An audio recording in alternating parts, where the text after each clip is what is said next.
आपला विषय आहे सचिवाची कार्यपद्धती। आपण 12वी वाणिज्य या वर्गात शिकत आहात। आज दिनांक 25 मे 2020 आपण सुरू करत आहोत प्रकरण 7वे, कर्जरोखे धारकांशी पत्रव्यवहार। Secretarial correspondence with debenture holders. आज आपण कर्जरोखे धारकांशी पत्रव्यवहार या प्रकरणात प्रस्तावना, 2 कर्जरोखे धारकांशी पत्रव्यवहार करताना घ्यावयाची काळजी, 3 कर्जरोखे धारकांशी पत्रव्यवहाराचे प्रसंग, या 3 गोष्टी मुद्दे आज आपण माहिती घेणार आहोत आणि समजून घेणार आहोत। 26 तारखेला आपण पाहणार आहोत पत्रांचे नमुने। तर आपण आपला जो टॉपिक आहे आजचा, कर्जरोखे धारकांशी पत्रव्यवहार, सुरू करत आहोत। नेक्स्ट, यामध्ये अनुक्रमणिका, प्रकरण 1 संस्थात्मक वित्त व्यवस्थापनाची ओळख, 2 संस्थात्मक वित्त व्यवस्थेचे स्रोत, 3 भागविक्री, 4 कर्जरोखे विक्री, 5 ठेवी आणि लेटेस्ट आपला संपलेला जो टॉपिक होता सभासदांशी पत्रव्यवहार। इथपर्यंत आपलं कामकाज पूर्ण झालेलं आहे आणि 25 तारखेला आपण सुरू करत आहोत कर्जरोखे धारकांशी पत्रव्यवहार, correspondence, secretarial correspondence with debenture holder. चला मग आता आपण टॉपिकमध्ये प्रवेश करू। काय सांगितलेलं आहे यामध्ये, कर्जरोखे धारकांशी पत्रव्यवहार। कर्जरोखे, आता यामध्ये सुद्धा पहिली संज्ञा आहे कर्जरोखे धारक आणि दुसरं पत्रव्यवहार। तर आपणास माहितीच आहे पत्रव्यवहार हे व्यवसाय आणि व्यापार वृद्धीसाठी महत्त्वाची भूमिका बजावतात। पत्र, लेखी संदेशवहन, लेखी पुरावा, पत्रलेखक व पत्रवाचक, पत्रवाचकाच्या समस्या, पत्रवाचकाचा दृष्टिकोन,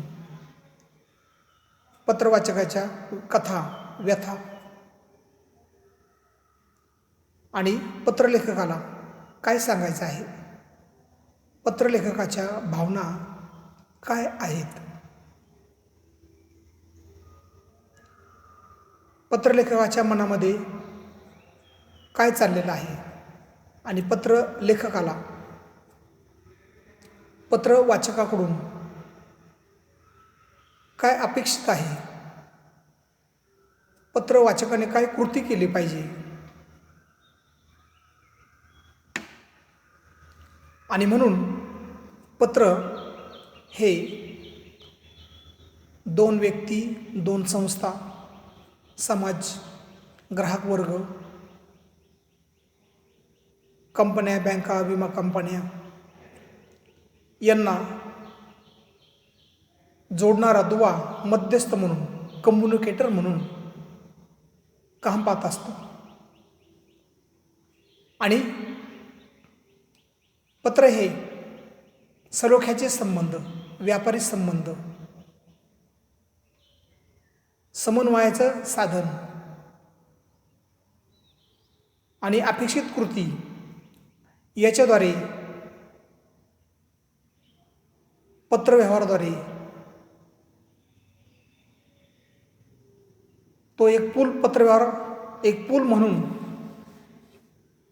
काम करत असतं. आणि म्हणून व्यवसायामध्ये, व्यापारामध्ये, कंपनीमध्ये, संस्थेमध्ये पत्रव्यवहार हा एक महत्त्वाचा घटक आहे. आणि आज तर आपण पाहत आहोत कर्जरोखेधारकांशी पत्रव्यवहार. तर यामध्ये पत्रव्यवहार ही संकल्पना मी तुम्हाला समजून सांगितली. आता आपण कर्जरोखेधारक ही संकल्पना नीट समजून घेऊ. तर आपल्याला माहितीच आहे की भांडवल उभारणीचे स्रोत दोन प्रकारचे आहेत. वित्त उभारणीचे स्रोत दोन प्रकारचे आहेत. त्यामध्ये मालकीच्या भांडवलाचे स्रोत आणि कर्जाऊ भांडवलाचे स्रोत. तर कर्जाऊ भांडवलाचे स्रोत जे आहे यामध्ये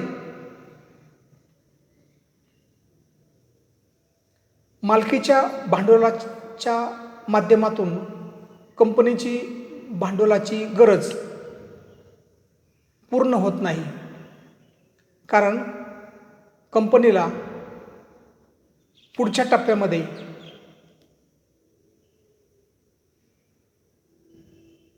विस्तार आणि विकास करायचा असतो. कंपनीचं आधुनिकीकरण, विस्तारीकरण, कंपनीचा प्रगती, विकास, वाढ आणि विकास करण्यासाठी, कंपन्यांच्या शाखा निर्माण करण्यासाठी कंपन्यांना more capital, further capital, additional capital लागतं. जादा भांडवलाची आवश्यकता भासते, दीर्घ मुदतीच्या भांडवलाची आवश्यकता भासते. आणि हे दीर्घ मुदतीचं भांडवल कुठून उपलब्ध होईल? तर हे उपलब्ध होईल समाजातील श्रीमंत, धनिक, पतवान अशा ज्या व्यक्ती आहेत यांच्याकडून हे भांडवल उपलब्ध होईल. आणि यांच्याकडील लोकांकडील पैसा उद्योगधंद्यामध्ये, कॉर्पोरेट सेक्टरकडे, कंपनी क्षेत्राकडे जर लोकांकडचा पैसा वळवला तर त्यामधून कंपनीची वाढ आणि विकास करता येतो, कंपनीची प्रगती करता येते. आणि ही प्रगती, वाढ, विकास, विस्तारीकरण करायचं असेल तर कंपन्यांना जादा भांडवलाची आवश्यकता आहे, निधीची आवश्यकता आहे, पैशाची आवश्यकता आहे. आणि म्हणून कंपन्या बाह्य स्रोत, कर्ज भांडवलाचा स्रोत, आणि त्यामध्ये मग कंपन्या सावकाराकडून कर्जे, धनगांकडून कर्जे घेतात. आणि त्या माध्यमातून हे कर्जरोखे निर्माण झालेले आहेत. कर्जरोखे म्हणजे काय? कर्ज अधिक रोखे. की यामध्ये कंपन्यांना कर्ज उपलब्ध करायचं असेल तर कंपन्या आपले बॉन्ड्स, कर्जरोखे जनतेमध्ये विकतात.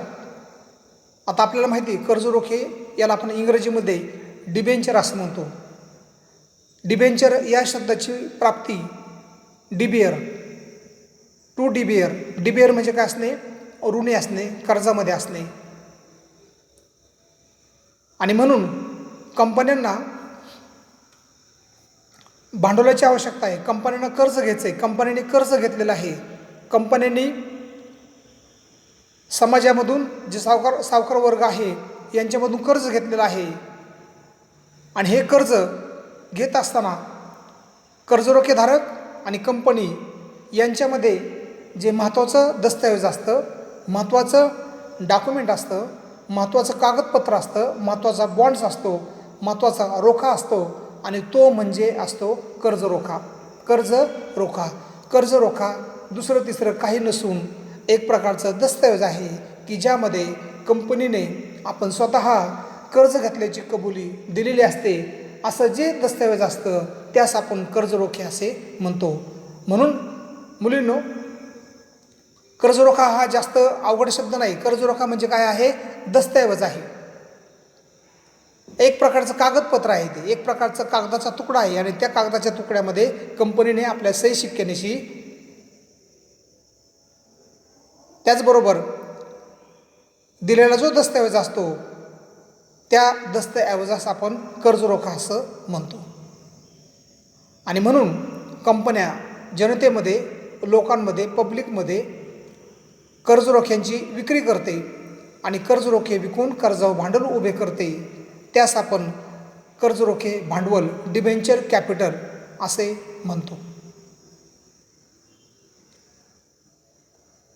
आणि हे भांडवल उभं करत असताना किंवा कर्जरोखे विकत असताना ज्या व्यक्ती कंपनीचे कर्जरोखे खरेदी करतात, ज्या व्यक्ती कंपनीचे कर्जरोखे धारण करतात, खरेदी करतात, विकत घेतात, त्यांना आपण कर्जरोखे धारक असे म्हणतो.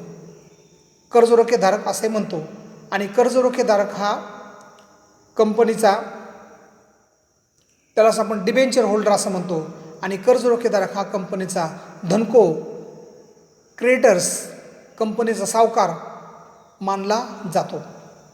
कारण त्याने कंपनीला, सावकाराने, धनकोने कंपनीला कर्जाचा पुरवठा केला असतो आणि त्या बदल्यात कंपनीने पुरावा म्हणून किंवा कर्जाचा पुरावा किंवा कर्जाचा दस्तऐवज, कर्ज घेतल्याची स्वीकृतीचा दस्तऐवज, कर्ज घेतलेल्या कबुली जबाब ज्या दस्तऐवजात असतो तो दस्तऐवज काय करते? कंपनी सावकाराला देते, धनकोला देते. त्यास आपण कर्जरोखा असं म्हणतो.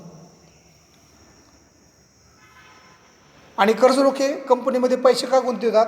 तर कर्जरोखे कंपनीमध्ये पैसे गुंतवण्याचं कारण एकच आहे की त्यामधून त्यांना व्याज रूपाने, इंटरेस्टच्या माध्यमातून सावकारांना, धनकोंना, कर्जरोखेधारकांना निश्चित दराने व्याज मिळते आणि त्यांची संपत्ती वाढते, पैसा वाढतो.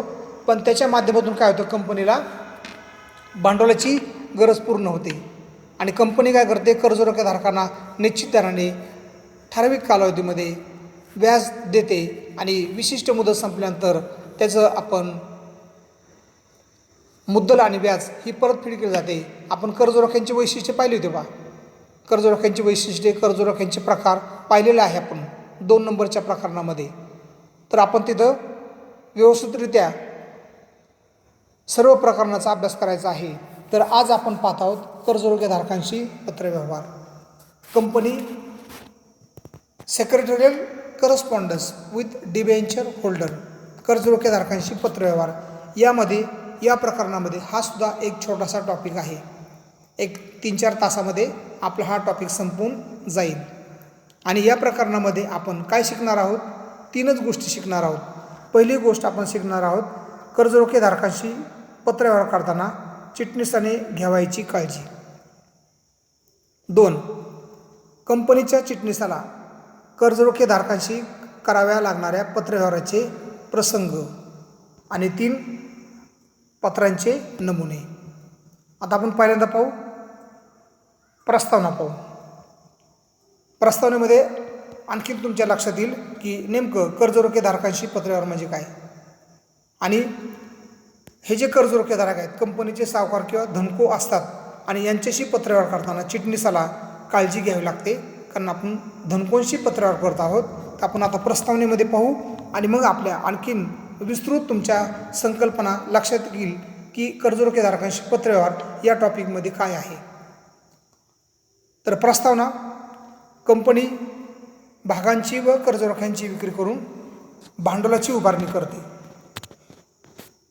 भाग भांडवल हे कंपनीचे स्वतःच्या मालकीचे भांडवल असते, तर कर्जरोख्याद्वारे जमा केलेले भांडवल हे कर्जाऊ भांडवल असते. आपण त्याला ओड कॅपिटल असं म्हणतो. आणि भागांचं भांडवल हे ओन कॅपिटल असतं आणि कर्जरोखे भांडवल हे ओड कॅपिटल असतं. कर्जरोखे हा कंपनीने कर्ज घेतल्याची कबुली देणारा दस्तऐवज आहे. कर्जरोख्याद्वारे जमा केलेले भांडवल हे कर्जऊ भांडवल असते. कर्जरोखेधारक हे कंपनीचे सावकार धनको असतात. कर्जरोखेधारकांच्या दृष्टीने कर्जरोख्यातील गुंतवणूक ही समग्र भागातील गुंतवणुकीपेक्षा अधिक सुरक्षित आहे, कारण त्यावर ठराविक दराने व्याज दिले जाते. कर्जरोख्यांची विक्री ठराविक काळासाठी करण्यात येते. चिटणीसाला व्यवस्थापनाने, संचालक मंडळाने घेतलेले निर्णय व इतर माहिती पत्रव्यवहाराद्वारे कर्जरोखेधारकांना कळवावी लागते. पत्रव्यवहार करत असताना विशेष दक्षता व काळजी घ्यावी लागते. कर्जरोख्यांचे वाटप केल्याच्या तारखेनंतर कर्जरोखे प्रमाणपत्र 6 महिन्याच्या आत कर्जरोखेधारकाला वाटप केले जाते. कर्जरोख्यांचे वाटप केल्याच्या तारखेनंतर कर्जरोखे प्रमाणपत्र डिबेंचर सर्टिफिकेट 6 महिन्याच्या आत कर्जरोखेधारकाला वाटप केले जाते. कर्जरोखे विश्वस्ताची नियुक्ती केली नसल्यास कंपनी जास्तीत जास्त 500 लोकांनाच कर्जरोख्यांची विक्री करू शकते आणि त्याद्वारे कर्जऊ भांडवल उभे करू शकते. तर या पद्धतीने आपण पाहिलेली आहे प्रस्तावना. आता आपण पुढचा पॉईंट पाहणार आहोत. पुढचा आपला पॉईंट आहे कर्जरोखे. आता हा थोडक्यात उत्तर द्या म्हणून प्रश्न तुम्हाला परीक्षेमध्ये असेल. प्रश्न आपला असा आहे की मुद्दा, कर्जरोखे धारकांशी पत्रव्यवहार करताना चिटणीसाने घ्यावयाची दक्षता किंवा काळजी. कर्जरोखे धारकांशी पत्रव्यवहार करताना चिटणीसाने घ्यावयाची दक्षता किंवा काळजी. बघू आता चिटणीसाला सावकाराशी किंवा धनकोंशी पत्रव्यवहार करताना कोणती काळजी घ्यावी लागते. चला तर पाहू मग आपण आता याच्यामध्ये आता आपण पाहूया. कर्जरोखे धारकांबरोबर पत्रव्यवहार करत असताना चिटणीसाला खालील दक्षता घ्यावे लागतात. 1. सावकारांशी पत्रव्यवहार, धनकोंशी पत्रव्यवहार, कर्जरोखे धारकांशी पत्रव्यवहार. त्यामध्ये 1. नम्रता.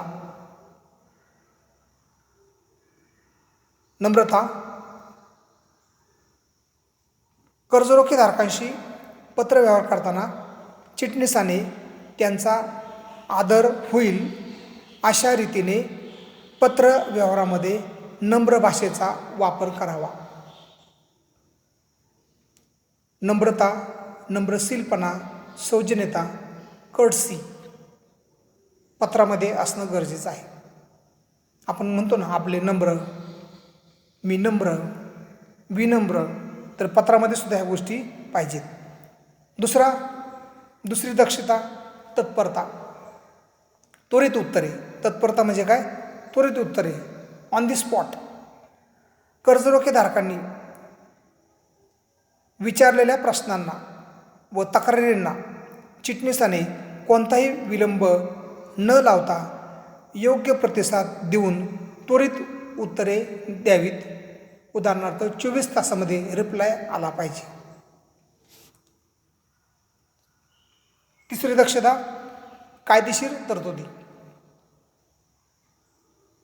कंपनी कायद्याचे पालन पत्रव्यवहार करताना, कारण पत्रव्यवहार हे लेखी संदेशवहनाचं माध्यम आहे, त्यामुळं पत्रव्यवहार करताना काळजी घ्यावी लागते.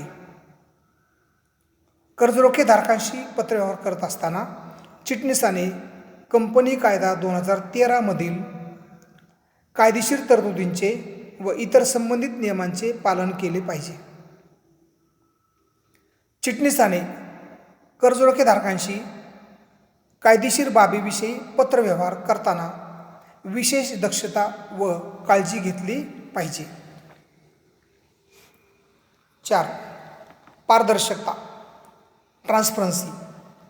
कर्जरोखेधारकांबरोबर पत्रव्यवहार करताना चिटणीसाने जास्तीत जास्त पारदर्शकता राखली पाहिजे. त्यासाठी कंपनीची सत्य व अचूक माहिती, कंपनीची पतश्रेणी, कंपनीच्या आर्थिक स्थितीची सत्य व वास्तव स्थिती इत्यादी उल्लेख पत्र व्यवहारात करावा लागतो. काही लपून ठेवायचं नाही. जे कर्जरोखेधारकांना हवं आहे, त्यांच्या मनात जे आहे त्याप्रमाणे, आणि कंपनीकडूनही कुठली गोष्ट त्यामध्ये विश्वासार्हता असणं गरजेचं आहे. त्यानंतर पत्र कसं पाहिजे? संक्षिप्त पाहिजे, थोडक्यात पाहिजे, विस्तृत नको, 4-4, 5-5 पानी पत्र नको, थोडक्यात एक 5 ते 7 ओळीमध्ये पत्र लक्षात आलं पाहिजे. संक्षिप्तता. कर्जरोखेधारकांशी पत्रव्यवहार करत असताना पत्र हे संक्षिप्त व मुद्देसूद असावे, थोडक्यात असावे. पत्रात अनावश्यक माहिती टाळली पाहिजे. याविषयी दक्षता चिटणीसाने घ्यावी. आपण कंपनीचे चिटणीस आहोत या नात्याने हे प्रकरण आपल्याला शिकायचं आहे. आपण कंपनीचे सेक्रेटरी आहोत या नात्याने आपल्याला पत्रव्यवहार शिकायचा आहे. या ठिकाणी आपण कंपनीच्या माध्यमातून पत्रव्यवहार पाहत आहोत. समोरचा घटक आपल्याला पत्रव्यवहार करत नाही, आपण त्यांना पत्रव्यवहार करतोय. या नात्याने आपण पत्रव्यवहार हे प्रकरण शिकत आहोत. प्रकरण शिकताना लक्षात घ्यायचं आहे की आपण कंपनीचे एक प्रमुख अधिकारी आहोत, आपण कंपनीचा एक चिटणीस आहोत, कंपनीचा आपण सर्वोच्च अधिकारी आहोत. आणि हे पत्र व्यवहार करत असताना आपण आपल्या बाजूने, कंपनीच्या बाजूने किती दक्षता घेतली पाहिजे ते या पत्रामध्ये आपल्याला इथं उल्लेख केला पाहिजे. तर आपण आता कोणता पॉईंट बघितला? कर्जरोखेधारकांशी पत्रव्यवहार करताना चिटणीसाने घ्यावायची दक्षता. कर्जरोखेधारकांबरोबर पत्रव्यवहार करत असताना चिटणीसाला खालील दक्षता घ्यावी लागते. त्यामध्ये 1. नम्रता पाहिजे, 2. पत्रात तत्परता पाहिजे, 3. कायदेशीर तरतुदी, 4. पारदर्शकता, 5. संक्षिप्तपणा.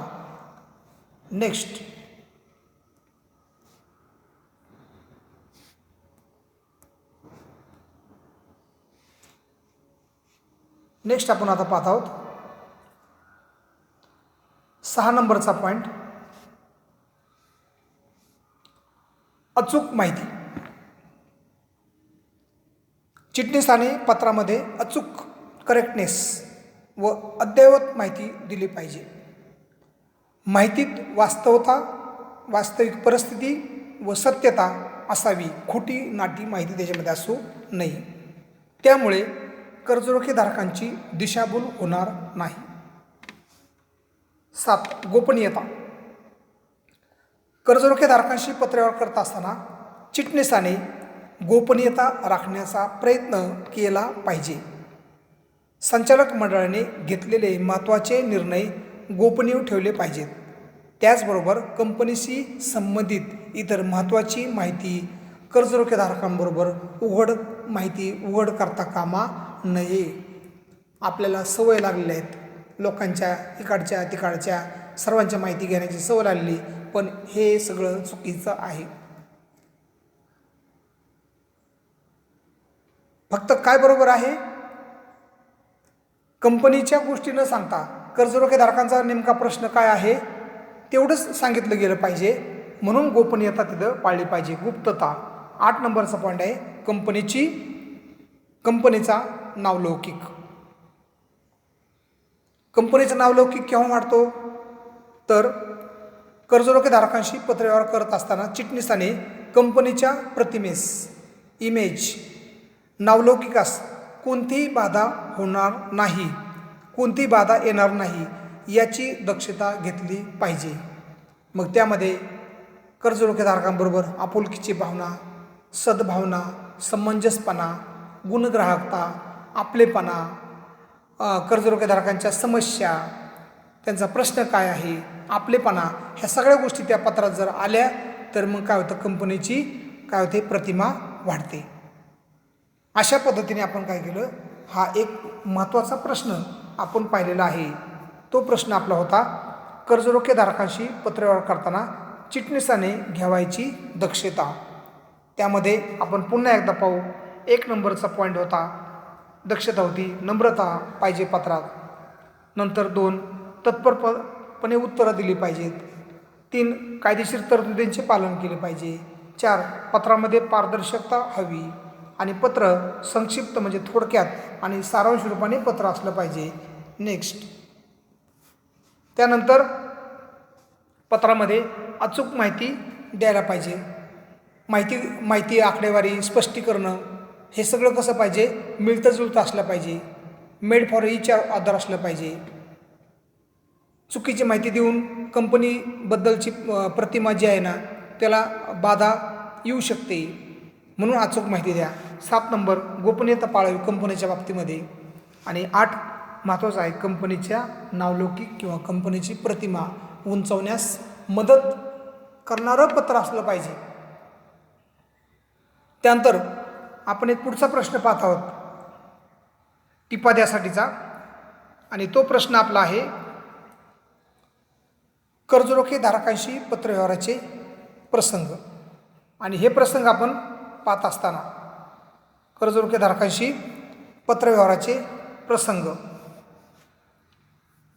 कोणत्या प्रसंगी, आता तुम्हाला मी सांगितलं प्रसंग असेल, कारण असेल तरच पत्रव्यवहार केला जातो. प्रसंग, ऑकेजन खूप महत्त्वाची गोष्ट आहे. कर्जरोखेधारकांशी पत्रव्यवहाराचे प्रसंग हे पुढील प्रमाणे पाहू. आता आपण याच्यामध्ये आपण आता पाहू.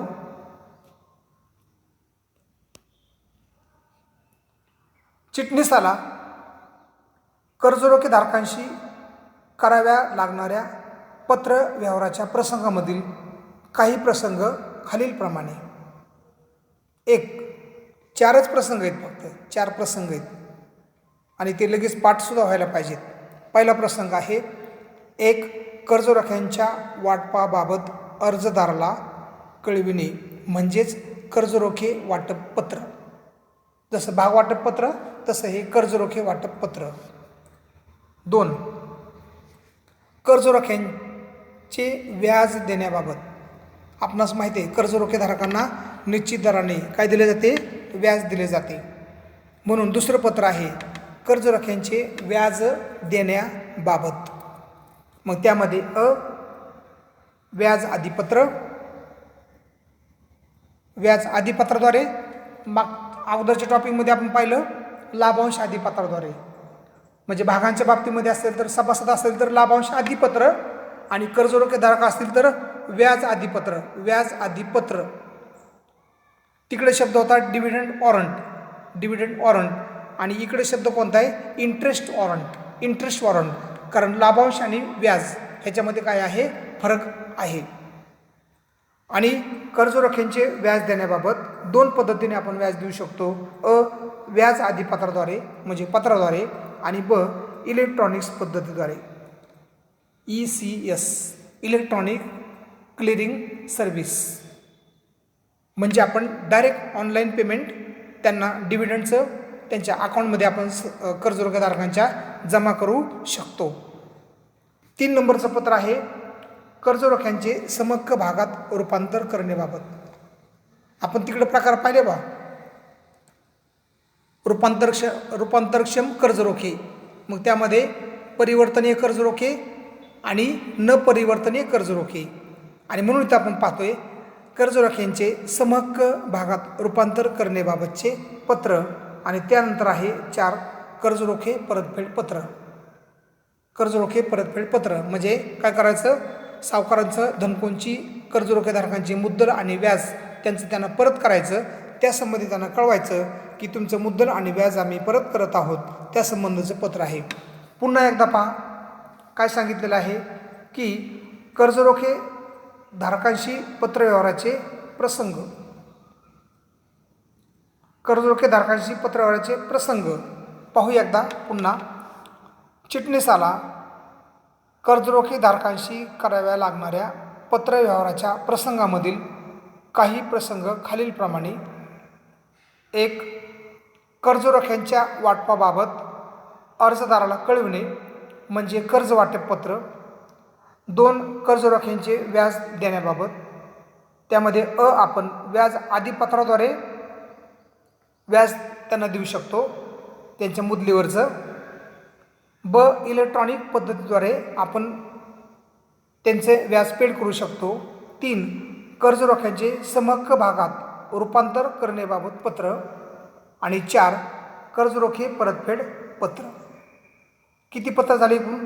आपल्याला या कर्जरोखेधारकांच्या प्रसंगामध्ये टॉपिकमध्ये आपल्याला किती पत्र पाहिजेत? फक्त 5. सभासदांची पत्रव्यवहार याच्यामध्ये आपण 5 पत्र पाहिली. कर्जरोखेधारकांची मध्ये आपण 5 पत्र पाहिली. आणि पुढचं टॉपिक जो आहे ठेवीदार, त्याच्यामध्ये 5 पत्र. असे एकूण किती पत्र आहेत आपले? 15 पत्र आहेत. आणि 15 पत्रामधले आपल्याला 3 पत्र परीक्षेमध्ये असतात. मग मोठ्या प्रश्नापेक्षा पत्र जर लिहिलं तर आपल्याला 5 गुण जे आहेत, म्हणजे आपले जे गुण आहेत ना, ते गुण आपल्याला तिथं मिळतात. मग असं ते आहे. तर आपण या प्रकरणामध्ये काय पाहिलं आपण? तर आपण या प्रकरणामध्ये पाहिलेलं आहे कर्जरोखेधारकांशी पत्रव्यवहार हा आपला टॉपिक. त्यामध्ये आपण पाहिलं प्रस्तावना पाहिली की कर्जरोखेधारक म्हणजे काय आणि पत्रव्यवहार म्हणजे काय. त्याच्यानंतर आपण याच्यामध्ये काय पाहिलं? कर्जरोखेधारकांशी पत्रव्यवहार करताना चिटणीसाने घ्यावायची दक्षता. तर त्यामध्ये आपण 8 पॉईंट पाहिले. 8. त्यामध्ये पहिला पॉईंट होता नम्रता, 2 तत्परता, 3 कायदेशीर तरतुदी, 4 पारदर्शकता आणि 5 संक्षिप्तपणा. हे पाहिलं आपण त्याच्यामध्ये. त्याच्यानंतर नेक्स्ट अचूक माहिती, गोपनीयता आणि कंपनीचा नावलौकिक इत्यादी आपण याच्यामध्ये पाहिलेलं आहे. आणि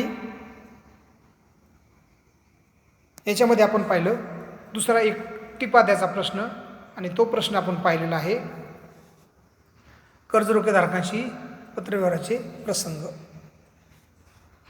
चिटणीसाला कर्जरोखेधारकांशी कराव्या लागणाऱ्या पत्रव्यवहाराच्या प्रसंगामधील काही प्रसंग. त्यामध्ये 1 कर्जरोख्यांच्या वाटपाबाबत अर्जदाराला कळविणे कर्जरोखे वाटपपत्र. 2 कर्जरोख्याचे व्याज देण्याबाबत. त्यामध्ये व्याज आदिपत्राद्वारे, इलेक्ट्रॉनिक पद्धतीद्वारे. 3 कर्जरोख्यांचे समहक्क भागात रूपांतर करण्याबाबत. आणि 4 कर्जरोखे परतफेड पत्र इत्यादी बाबत असं ते आहे. आणि मग हे आपलं किती नंबरचं प्रकरण आहे?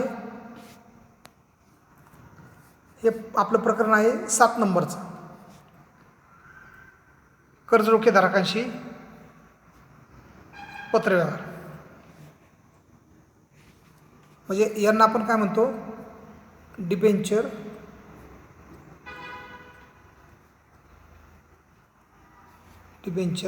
होल्डर. आणि कर्जरोखेधारक हे कंपनीचे काय असतात? धनको असतात. आणि यांना निश्चित दराने काय दिले जाते? व्याज. आणि व्याजाचा दर कसा असतो? तर व्याजाचा दर हा स्थिर असतो. स्थिर दराने व्याज दिले जाते. आणि कर्जरोखे भांडवल कोणतं भांडवल आहे आपलं? कर्जाऊ भांडवल आहे. आणि ज्या व्यक्ती कंपनीचे कर्जरोखे खरेदी करतात त्यांना आपण काय म्हणतो?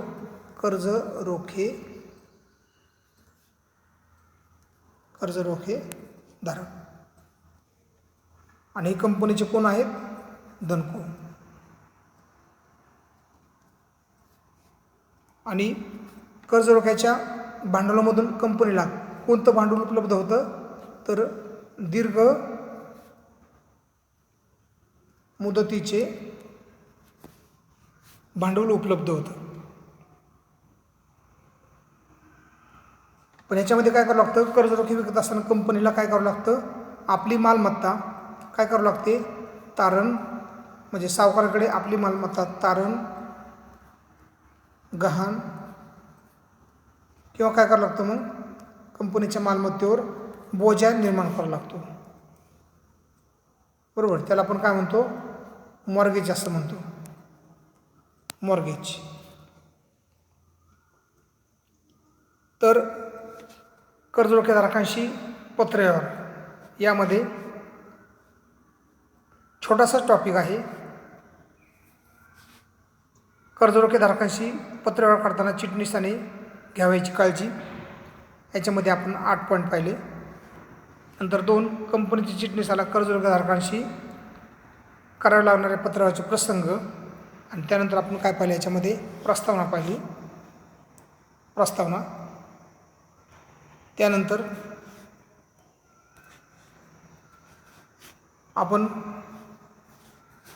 याच्यामध्ये पाहिलं कर्जरोखेधारकांशी पत्रव्यवहार करताना चिटणीसाने घ्यावयाची दक्षता, त्यामध्ये 1 नम्रता, 2 तत्परता, 3 कायदेशीर तरतुदी, 4 पारदर्शकता, 5 संक्षिप्तपणा.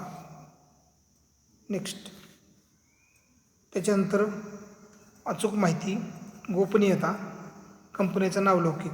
मला वाटतं तुमचं हे सगळं पाठ झालं असेल.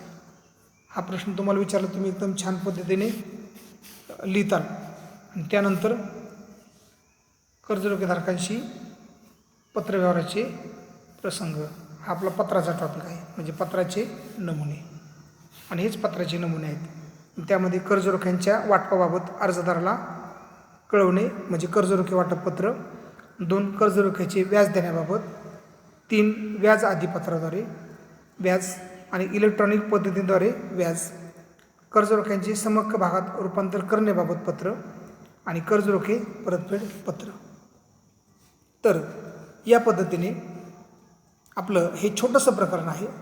एक 2-3 तासामध्ये हे प्रकरण संपतंय. त्यातलं जर निम्मा पार्ट आता 50% तर आजच संपला आपला. आणि उद्याच्या तासामध्ये आपण त्याचे पत्राचे नमुने पाहणार आहोत. म्हणजे उद्याच्या बाबतीमध्ये काय असणार आहे, पत्राचे नमुने असणार आहेत. तर तुम्ही आता काय करा माहिती का, तुम्ही अगोदरचे जे टॉपिक आहेत, त्याची थिअरी स्वाध्यायाच्या माध्यमातून काय करा, प्रश्न उत्तर स्वाध्याय आणि सर्व प्रश्न उत्तर च्या माध्यमातून तुम्ही काय करा, ते सर्व जो तुम्हाला दिलेला अभ्यास आहे तो काय करा, पूर्ण करा. अपूर्ण अभ्यास तिथं जो आहे ना, तो अपूर्ण स्टडी नको. आणि पुन्हा एकदा सांगतो, वेळ आहे, परत वेळ मिळणार नाही, परत नंतर फक्त काय असणार, तुमच्या परीक्षा असणार, आणि परत म्हणू नका की आमचा अभ्यास झालेला नाही. 2 प्रकारे अभ्यास तुमचा आहे. पहिला अभ्यास तुमचा आहे स्वाध्याय नोट्स, हा एक प्रकार, आणि दुसरा प्रकार आहे वस्तुनिष्ठ प्रश्न. आणि पुन्हा सांगतो, सर्व अभ्यासाचे व्हिडिओ सगळ्यांनी व्यवस्थित काय करायचे, हिअरिंग करायचे आहेत. तर आपणाला या अभ्यासासाठी काय करतो, धन्यवाद देतो. तुमचं कामकाज काय करा, सर्वांनी अभ्यासाचं पूर्ण करा. धन्यवाद.